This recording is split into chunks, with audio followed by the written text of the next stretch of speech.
Aujourd'hui, une petite capsule sensibilisation et définition de la zoothérapie. Ma phrase est celle-ci. Je vous laisse une petite minute pour l'analyser et on en rediscute ensemble dans quelques secondes.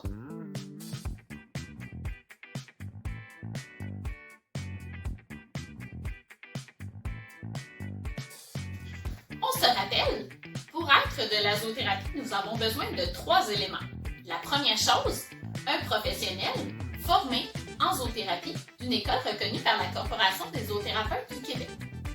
La deuxième chose, j'ai besoin d'avoir des objectifs précis et clairs et atteignables. La troisième chose, j'ai besoin d'un partenaire animal qui est sélectionné et entraîné vers l'atteinte de ces objectifs-là, qui est aussi sensibilisé et qui est apte à faire le travail auprès de ce client-là.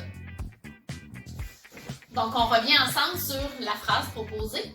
Donc, numéro 3, une résidence pour personnes atteintes de la maladie d'Alzheimer demande à un zoothérapeute de venir présenter ses animaux aux résidents. Première chose, le professionnel, on parle d'un zoothérapeute. Attention, ce n'est pas un terme réservé. Donc, est-ce que la personne qui est zoothérapeute est formée d'une école reconnue par la Corporation des zoothérapeutes? La deuxième chose, est-ce que l'animal partenaire a été sélectionné et entraîné? Et nous, on parle plutôt de plusieurs animaux partenaires. C'est possible, ça amène sur une toute autre discussion.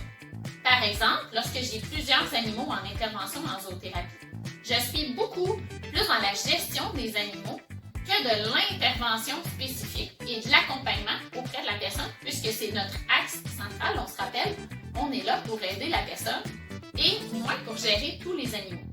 Donc, ça serait à réfléchir de comment est-ce que la personne le fait. Donc, je reviens à la réflexion initiale. Est-ce que le zoothérapeute est formé en zoothérapie?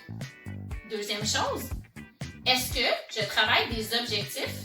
Est-ce que je travaille des objectifs précis avec la clientèle? Selon le texte, on parle de présenter des animaux. Encore un objectif beaucoup trop large pour atteindre une clientèle cible. Troisième chose, est-ce que les animaux ont été sélectionnés et entraînés pour faire ce genre de travail? Le texte ne le dit pas, mais c'est à réfléchir. Donc, on dit, on n'est pas certain si c'est de la zoothérapie. Donc, et c'est une erreur que nous entendons souvent, un zoothérapeute qui va aller présenter ses animaux en intervention.